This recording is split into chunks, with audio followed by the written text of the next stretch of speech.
नमस्कार दोस्तों। आज की कहानी है सास नंबर वन। अरे संगीता, कहाँ मर गई? सुनाई नहीं देता क्या? मनोज कहता है कोई काम ढंग से करने नहीं आता। ध्यान तुम्हारा कहाँ रहता है? और क्या जरूरत थी तुम्हें मेरा लैपटॉप छूने की? अपने काम से काम रखा कर। आइंदा से मेरी सामान को बिल्कुल मत छूना।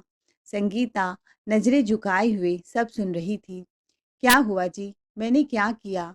संगीता बोली तो मनोज अपना सर पीटते हुए बोला, जब तुम अनपढ़ हो, तुम्हें नहीं पता है कि कैसे नए टेक्नोलॉजी को हैंडल किया जाता है, तो तुमने मेरे लैपटॉप को क्यों छू लिया? मेरी सारी फाइलें ही उड़ा दी, डिलीट का बटन दबा दिया। जब मैं ऑफिस में बॉस को प्रेजेंटेशन दिखाने गया, तो पूरी फाइलें ही उड़ गई थी। कितना मुझे आज शर्मिंदा होना पड़ा तुम्हारी वजह से। तुम्हारी तो शक्ल ही नहीं देखना चाहता। Go and give me a glass of water. क्या क्या जी? क्या बोले? मुझे समझ में नहीं आया। हिंदी में ही बोलो। मैं तो भूल गया, तुम तो ठहरी अनपढ़ गवार, गांव की गवार। तुम्हें तो अंग्रेजी समझ नहीं आती, लेकिन मेरी किस्मत फोड़ने आती है। जाकर एक गिलास पानी लेकर आओ। बात समझ में आई? जी। संगीता दौड़ती हुई किचन में जाती है पानी लाने के लिए। तो मनोज मन ही मन बड़बड़ाने लगा। एक तो ऑफिस की टेंशन, ऊपर से घर आओ तो इस गवार की मुसीबत। दिमाग में गोबर ही गोबर भरा है। एक काम ठीक से नहीं आता। पता नहीं क्या जरूरत था मेरा लैपटॉप छूने का। दिमाग ही खाली है। इस जाहिल गवार को, माँ को मेरे ही पल्ले बांधना था।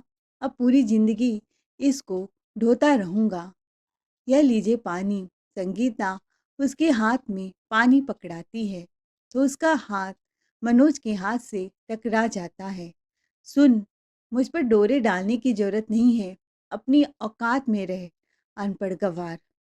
पति पत्नी का बहस सुनकर मनोज की माँ जमुना जी मनोज के कमरे में आई और बोली, क्या हुआ बेटा? तू क्यों चिल्ला रहा है?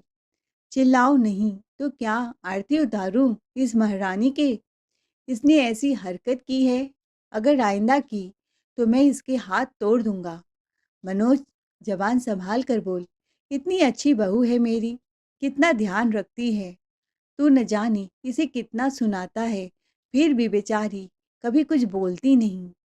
धीरे धीरे सब सीख जाएगी। अभी शादी के तो 2 महीने ही हुए हैं। माँ, इसे सोसाइटी में लेकर कहीं जा भी तो नहीं सकता। दरअसल संगीता और मनोज की शादी जमुना जी के पति नारायण दास जी ने अपने एक दोस्त की बेटी संजना से बचपन में ही तय कर दी थी। उस समय नारायण दास जी और जमुना जी गांव में ही रहा करते थे। नारायण दास जी के पिता ने उनको शहर में अपना नया बिजनेस करने का सुझाव दिया।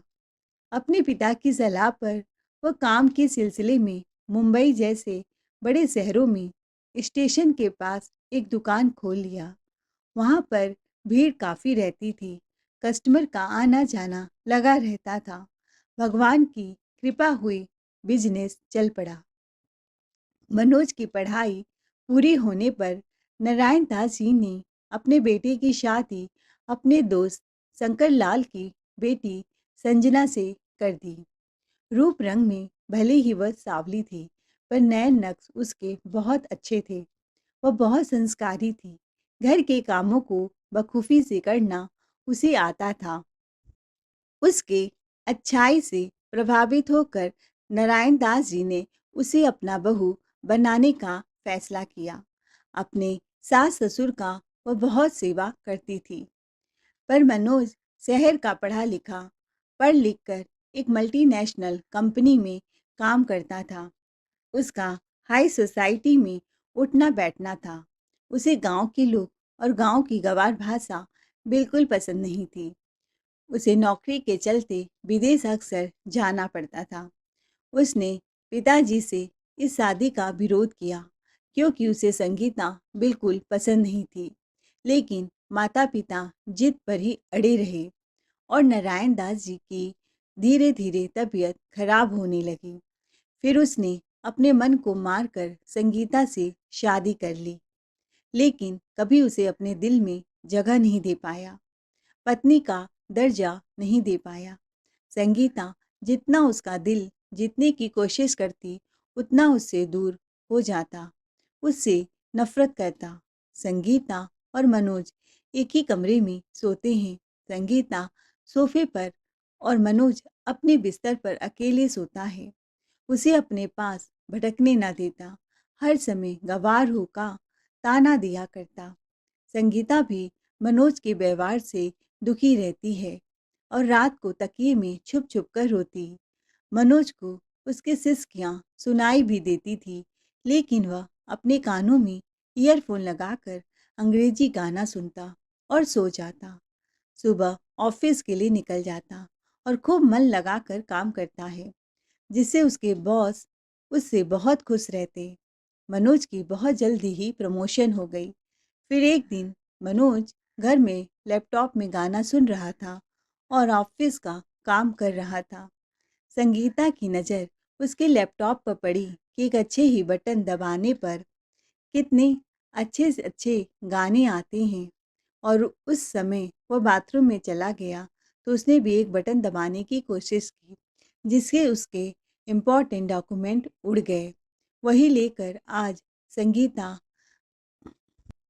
अपनी पत्नी पर ऑफिस से आते ही बरस पड़ा।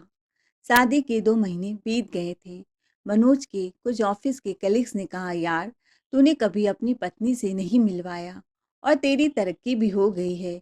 एक काम कर, अब हमें तेरी प्रमोशन की पार्टी चाहिए, तो हम कुछ सुनना नहीं चाहते, हम तेरे घर आ रहे हैं। सारे दोस्तों ने जोर देकर कहा तो मनोज मना नहीं कर सका, पर उसने कहा, भाभी तो मायके गई हुई है। हाँ, पर पार्टी मिल जाएगी। ठीक है, कल शाम की पार्टी पक्की तेरे घर। घर आकर मनोज को बड़ी टेंशन होने लगी कि संगीता को कहाँ छुपाऊंगा। फिर उसके दिमाग में एक आइडिया आया। बोला, सुनो, कल शाम को मेरे दोस्त खाने पर आ रहे हैं, तो तुम सारा खाना बना देना, पर किचन में ही रहना और घूंघट करके परोस देना। संगीता बोली कि पूरे समय किचन में, इतनी गर्मी में। तो मनोज झुंझलाते हुए बोला, मैं अपने दोस्तों से तुम्हें नहीं मिला सकता। अपनी शक्ल आईने में देखी है, कितनी भद्दी लगती हो। उनकी बीबियाँ बहुत सुंदर हैं, अंग्रेजी में बात करती हैं। तुझे तो ठीक से पहने ओढ़ने का सलीका भी नहीं है। हर समय गवारों की तरह 6 मीटर की सूती साड़ी में लिपटी रहती हो। शरीर से कितनी दुर्गंध आती है, बाल कितने चिपचिपे हैं तुम्हारे, हर समय तेल लगाए रहती हो। न सजने संवरने का सहूर, न बोलने का। इसीलिए मेरे दोस्तों से दूर रहना। यह सुनकर संगीता की आंख छलक पड़ी। एक पत्नी सबके अपमान को बर्दाश्त कर सकती है, लेकिन अपने पति के अपमान नहीं बर्दाश्त कर पाती। मैं अपना नाक नहीं कटवाना चाहता, समझी तुम? दूसरे दिन सुबह हुई तो मनोज भड़क उठा और चिल्लाने लगा, संगीता, मेरे एक मोजे का जोड़ा नहीं मिल रहा है और जूते भी कहाँ हैं, कितनी बार कहा है, जब धुल कर रखती हो तो एक जगह रखा करो, पर दिमाग में तो भूसा भरा है। क्या मैं हवाई चप्पल पहनकर काम पर जाऊंगा?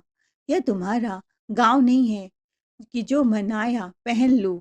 मनोज कोट पहनते हुए शीशे के सामने बड़बड़ाए जा रहा था, अब जल्दी करो, मेरा मोजा जूता ढूंढो, समझा समझा कर थक गया हूँ।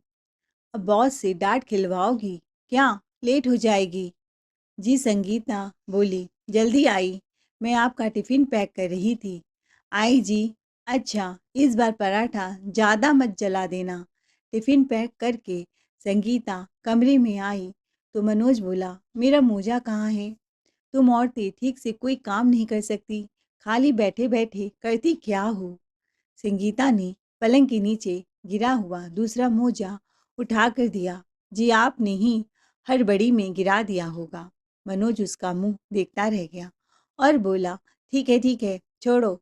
अच्छा सुनो, टेबल पर मैंने एक पर्ची में लिख कर रख दिया है कि आज शाम की पार्टी में खाने में क्या क्या बनेगा।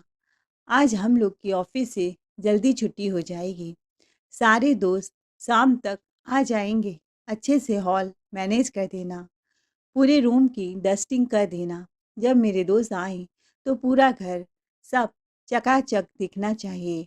और तुम सामने मत आना, अगर आना ही पड़े तो घूंघट कर लेना। बेड का चादर बदल देना। हिदायत देते हुए मनोज ऑफिस चला गया। संगीता मनोज के ऑफिस जाने के बाद टेबल के पास गई कि पर्ची पढ़ तो लूं। और जैसे ही वह पर्ची उठाने लगी तो उसकी सास जमुना जी आवाज लगाने लगी, बहू जल्दी अपने ससुर को दवा दे दे। संगीता ने ससुर जी को दवा दिया। और जा जल्दी से पिताजी के लिए गरम गरम खिचड़ी बना दे, जमुना जी ने कहा। फिर नारायण जी बोले, बेटी ऐसी बहू सबको मिलनी चाहिए। तेरी सेवा से आज मैं कितना जल्दी ठीक हो गया।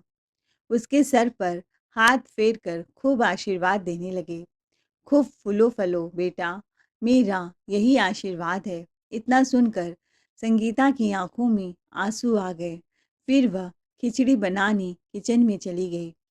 क्या हुआ? मनोज की माँ बहू रोने क्यों लगी? ये कुछ नहीं, खुशी के आंसू हैं। जमुना जी जानती थी कि एक पत्नी को और क्या चाहिए होता है। अपने पति की नज़रों में अपने लिए सम्मान और प्यार भी चाहती है। उसकी आंखों में अपने लिए इज्जत चाहती है, तो वह मनोज से नहीं पाती है। पता नहीं बेटी की आंखों की पट्टी कब खुलेगी। इतनी अच्छी लड़की को ठुकरा दिया है। सास ससुर का काम निपटाने के बाद संगीता फटाफट हॉल की सफाई करने में जुट गई। उसकी सास जमुना जी उसके पास आती हैं और कहती हैं, क्या हुआ बहू, आज कोई घर में आने वाला है? जी माँ जी, इन्होंने बोला है उनके कुछ खास दोस्त घर में आएंगे। ठीक है बेटी, मैं तुम्हारी मदद कर देती हूँ। जा अंदर कमरे से नया चादर लेकर आ। मैं सोफे के कुशन चेंज करती हूँ। तू पर्दे बदल दे। डाइनिंग टेबल में सब कांच के ग्लास रख दे। मैं पानी भर देती हूँ। सारी तैयारी होने के बाद संगीता झाड़ू से पूरे घर को साफ करने लगी। तभी वह टेबल पर जो पर्ची रखी थी वह भी उड़कर नीचे गिर गई। संगीता ने काम की हड़बड़ी में ध्यान नहीं दिया और सारा कचरा बाहर फेंक दिया। फिर वह झट से तैयार हो गई। उसके बाद खाने की तैयारी में जुट गई। जब वह पर्ची लेने के लिए रूम में गई तो पर्ची न पाकर वह बहुत परेशान हो गई। वह मन ही मन सोचने लगी, अगर खाने में ढंग से कुछ न बनाया तो पूरा घर मनोज सर पर उठा लेंगे। वह परेशान सी जमुना जी के पास गई। बहू क्या हुआ? तुम क्यों इतना परेशान हो? माँ जी, उन्होंने टेबल पर खाने का पर्ची रखा था, पता नहीं कहाँ चला गया। अब समय भी कम है, अब मैं क्या बनाऊं? तो घबराने की क्या बात है, तू फोन करके पूछ ले। देख मैं अपनी सहेली गंगा के घर जा रही हूँ। फिर नारायण जी ने फोन मिलाया, पर मनोज का फोन स्विच ऑफ बता रहा था। फोन रखते हुए नारायण जी बोले, वो फोन नहीं उठा रहा है बहू। एक काम कर, तुझे जो आता है बना ले, अब हम क्या कर सकते हैं। संगीता थी गांव की। रोटी पूड़ी सब्जी खीर बनाकर सिकंजी बनाकर रख दिया। शाम होते होते मनोज पहले घर आया। घर की व्यवस्था देखकर बहुत खुश हुआ। फिर वह फ्रेश होने के लिए कमरे में चला गया। थोड़ी देर बाद दरवाज़ा नॉक हुआ तो संगीता दरवाज़ा खोलने जाने लगी तो मनोज ने उसे डोर खोलने से मना कर दिया। मेरे दोस्तों को अपनी मनहूस शक्ल मत दिखाना, अपना चेहरा देख लो पहले। संगीता ने घूंघट नीचे कर लिया और किचन में चली गई। दरवाज़ा खुला, सारे दोस्त अंदर आए। यार कुछ भी बोल, पर घर की साज सज्जा बहुत अच्छी है, मनोज ने कहा। ठीक है, सब अंदर आओ। सोफे पर बैठ गए। सब इधर उधर की बातें करने लगे। मनोज संगीता को आवाज लगाया, सुनो जरा, स्टार्टर्स लाना। संगीता को कुछ समझ ना आया। घूंघट करके हॉल में आई और सबको नींबू पानी सर्व करने लगी। मनोज उसके पास गया और फुसफुसा कर बोला, यह क्या लाई हो? मैंने स्टार्टर्स कहा था। जी, यह क्या स्टार्टर्स क्या? Crispy baby? कौन बेबी? यह कौन है? मनोज उसे किचन में ले जाकर बोला, ये क्या नींबू पानी ले आई? मेरे दोस्त इतनी दूर से आए हैं तुम्हारा नींबू पानी पीने को। आए हैं, कुछ ढंग का लाओ। फिर वो अपने दोस्तों के पास गया। यार, इतनी गर्मी में ठंडा ठंडा नींबू पानी की शिकंजी पीने का मज़ा ही अलग है। बहुत अच्छा लगा यार। बहुत अच्छा। किसने बनाया है? कौन है वो? वह काम वाली है, मनोज ने अपने दोस्त को कहा। उसी समय संगीता खाना लेकर आ रही थी। जब मनोज ने उसे कामवाली कहा तो वो अंदर से टूट गई और रोने लगी। फिर थोड़ा संभलते हुए हॉल में आई, सबको खाना सर्व किया। खाना खाकर सबका मूड ऑफ हो गया। एक दोस्त बोला, जब पार्टी नहीं देना था तो पहले ही बता देते, हम होटल में जाकर खा लेते। पूरा मूड खराब हो गया। हम शहर के लोग बड़ा पाव, पिज्ज़ा, बर्गर, नूडल्स खाने वाले, कहाँ यह पूरी कचौरी, सब्जी एकदम अच्छा नहीं लगा। ऐसा बोरिंग खाना तो हमने किसी पार्टी में नहीं खाया। कहते हुए मनोज का मजाक बनाने लगे। हमने सोचा था कि केक वगैरह खाने को मिलेगा, पर यहाँ तो हलवा से ही काम चला लिया गया। अब यह कौन सूजी का हलवा खाता है। सब पार्टी छोड़कर बीच में चले गए। दोस्तों के जाने के बाद मनोज संगीता पर बरस पड़ा। यह क्या बना दिया? तुमसे मैंने बोला था बड़ा पाव, चाउमीन, पाव भाजी बनाने के लिए, पिज़्ज़ा बनाने के लिए नहीं आता था तो मुझे बता देती या माँ से सीख लेती। मैं किसी होटल से मंगा लेता। सब मेरे दोस्त ऑफिस में मेरा मजाक बनाएंगे। मनोज गला फाड़ फाड़ कर चिल्ला रहा था। चिल्लाने की आवाज़ से जमुना जी आईं और बोली, क्यों सारा घर सर पर उठा रखा है बेटा? इसमें बहू की क्या गलती है? इसे तो शहर का खाना बनाने नहीं आता और उसने तो कभी खाया ही नहीं है। तेरी गलती है। अभी तो शादी के 2 महीने ही हुए हैं। थोड़ा टाइम तो दे। धीरे धीरे शहर के खान पान सब सीख जाएगी। और तो और तेरे खाने की लिस्ट भी गुम हो गई थी तो बेचारी क्या करती। यह क्या फ़ोन नहीं कर सकती थी? बेटा, तेरे पापा ने फ़ोन किया था पर तेरा फ़ोन स्विच ऑफ था और मैं भी अपने खास सहेली गंगा के घर गई थी। तू तो जानता है आज उसकी बहू के पार्लर के पूरे 5 साल कंप्लीट हुए हैं तो उसने हमें घर पर खाने को बुलाया था। बड़े धूमधाम से जश्न मनाया गया और पता है फिल्मी जगत के बड़े बड़े सेलिब्रिटी आए थे। मनोज गुस्से में बोला, हाँ माँ, तुम सही कह रही हो। इस गवार के साथ रहते रहते मेरे भी अक्ल पर पत्थर पड़ गया है। आखिर मैंने इससे क्यों बोला? पार्टी ऑर्गेनाइज करने के लिए मुझसे गलती हो गई। कहते हुए मनोज ने गुस्से में खाने की थाली उठाकर फेंक दिया और जाकर अपने कमरे में बिस्तर पर पैर पसार कर पसर गया। समय ऐसे ही बीत रहा था। अब तो मनोज संगीता से ठीक से बात भी नहीं करता और सुबह उठता, खाना खाता, चुपचाप ऑफिस निकल जाता। फिर कुछ दिनों के बाद मनोज अपनी माँ के कमरे में आया और बोला, माँ, मुझे अपने काम के सिलसिले में 1 महीने के लिए विदेश जाना है। अब तो पिताजी भी ठीक हो गए हैं और दुकान संभालने लगे हैं तो मुझे इस घर की टेंशन करने की ज़रूरत नहीं है। बेटा, अगर तू विदेश 1 महीने के लिए जा रहा है तो बहू को भी ले जा, उसे अच्छा लगेगा। नहीं माँ, मैं उस गँवार फूहड़ को लेकर नहीं जाना चाहता, अपनी हंसी नहीं उड़ाना चाहता। मैं 1 महीने बाद लौट आऊँगा, कहकर मनोज शाम की फ्लाइट से विदेश के लिए रवाना हो गया और वहाँ अपनी मन मर्जी से जीवन जीने लगा। इधर संगीता बेचारी उदास रहती, अपने पति का इंतजार करती, पर ना वह फ़ोन करता, ना ही फ़ोन उठाता। धीरे धीरे 1 महीना बीत गए, वह वापस नहीं आया। संगीता भी गुमसुम रहने लगी। बेचारी जमुना जी संगीता को अपनी बेटी की तरह मानती थी। वह भी संगीता के लिए आंसू देखती तो उनके भी आंखों में आंसू आ जाते। नारायण जी भी चिंतित रहते कि आखिर अपनी बहू को कैसे खुश रखे। वह भी किसी से बोलती नहीं, चुपचाप बस घर का काम करती और अपने कमरे में ही पड़ी रहती। अपने पति के फोटो को निहारती।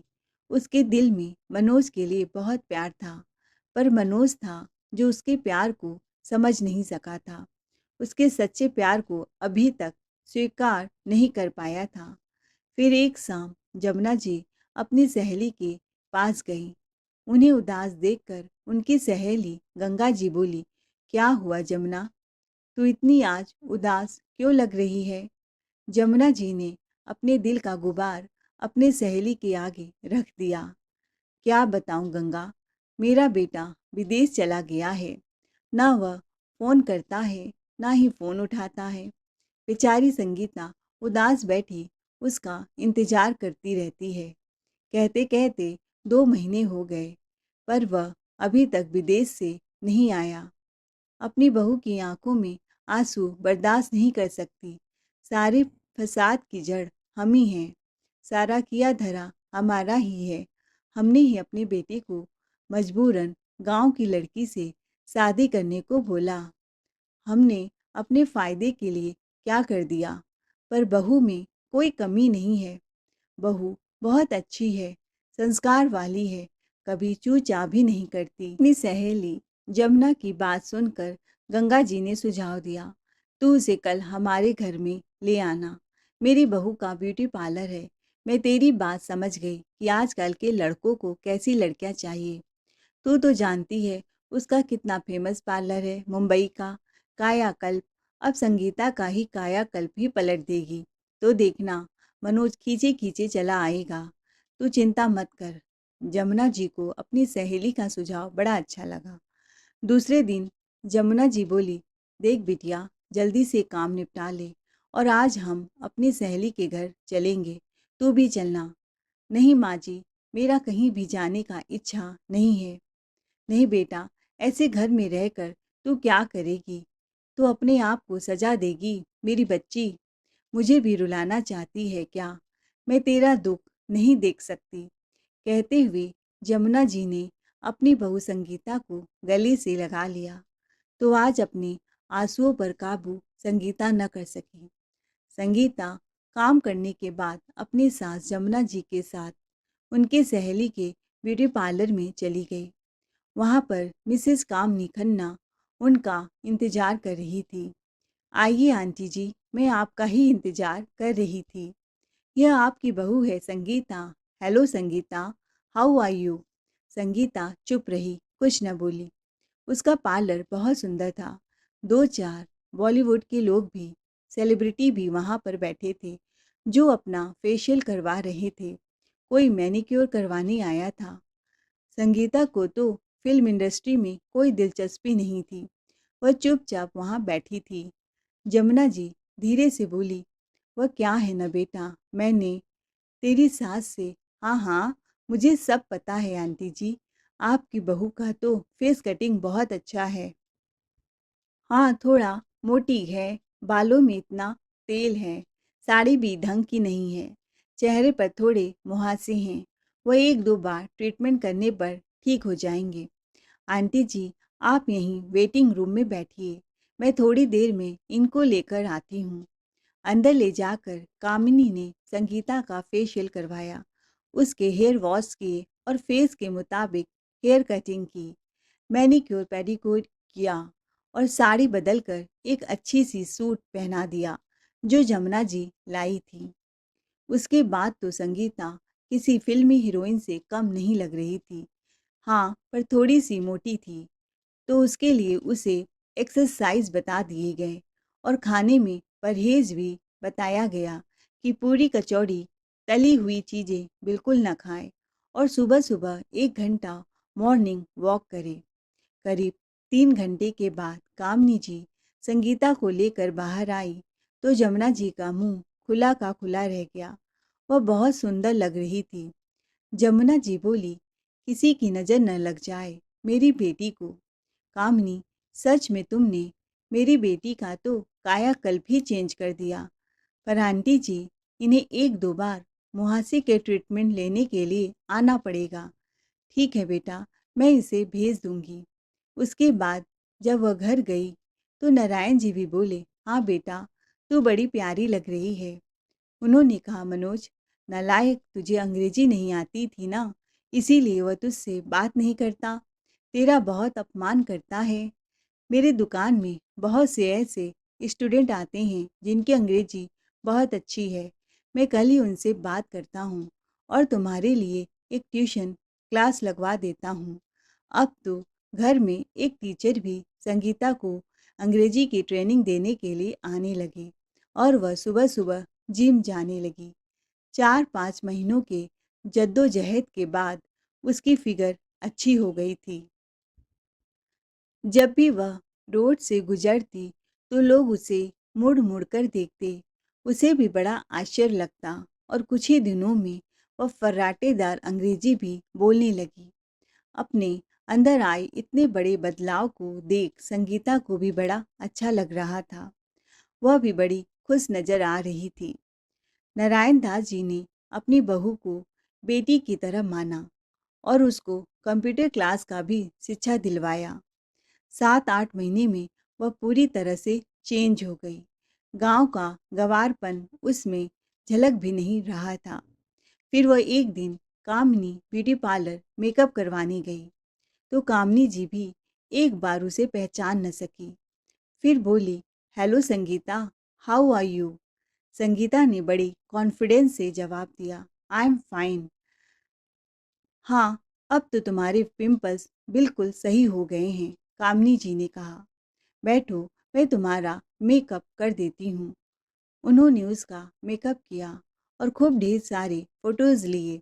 तभी वहाँ पर एक मैगजीन के मैनेजर टीना जी आई हुई थी। वह अपने मैगजीन के कवरेज के लिए नया फेस ढूंढ रही थी, क्योंकि उनकी कामनी जी से बहुत अच्छी दोस्ती थी। तो वह उनके पार्लर में आकर हमेशा फोटोज वगैरह देखती थी। आज उन्हें संगीता हट के नजर आई और उसके खूब ढेर सारे फोटोग्राफ्स लिए और अपने मैगजीन में छपने के लिए भेज दिया। फ़ोन करके संगीता ने अपनी सासू माँ से परमिशन लिया तो उसकी सासू माँ को कोई ऐतराज़ नहीं था, क्योंकि वह बहू को आगे बढ़ते हुए देखना चाहती थी।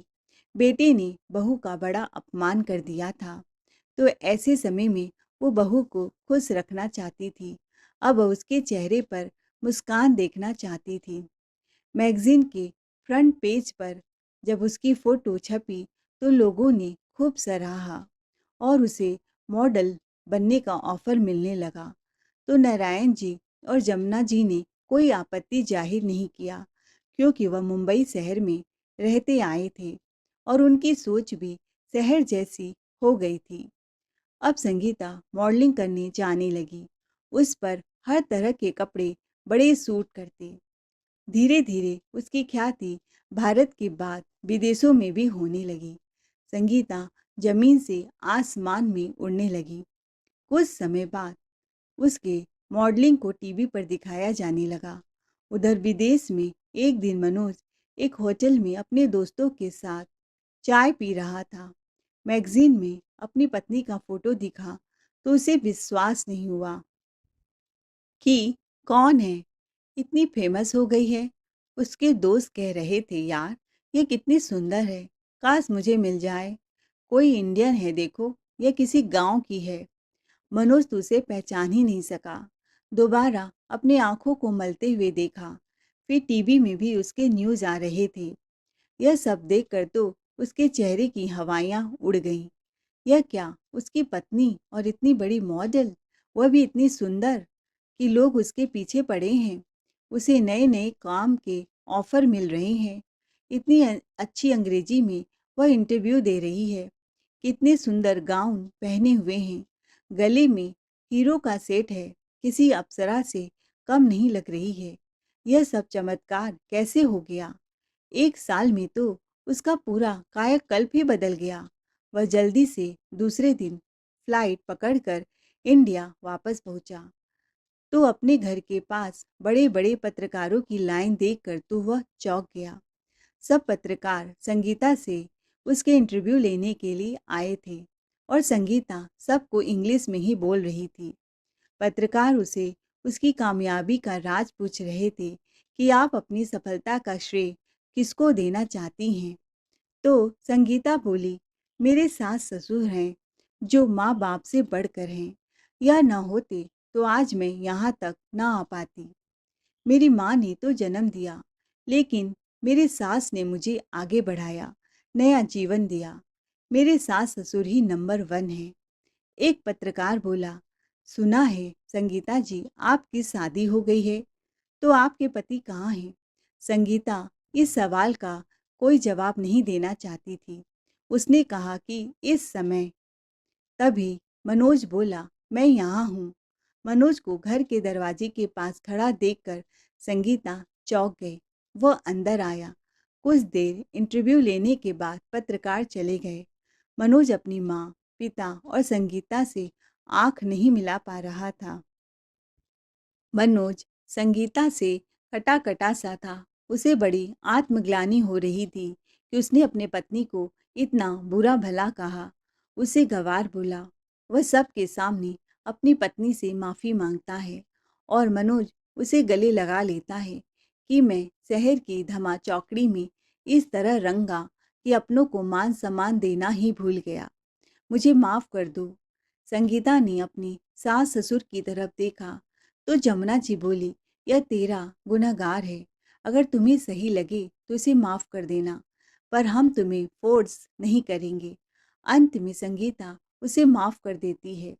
दोस्तों, कभी किसी को गँवार बोलकर मज़ाक नहीं उड़ाना चाहिए। हो सकता है उसे ऐसा माहौल न मिला हो कि वह खुद को साबित कर सके। कभी किसी को कम आंकना भी भारी पड़ सकता है। शक्ल सूरत से ज़्यादा सीरत को देखना चाहिए। आपको आज की कहानी कैसी लगी कमेंट में ज़रूर बताएं। कहानी अच्छी लगी हो तो चैनल को लाइक शेयर सब्सक्राइब ज़रूर करें। Thanks for watching.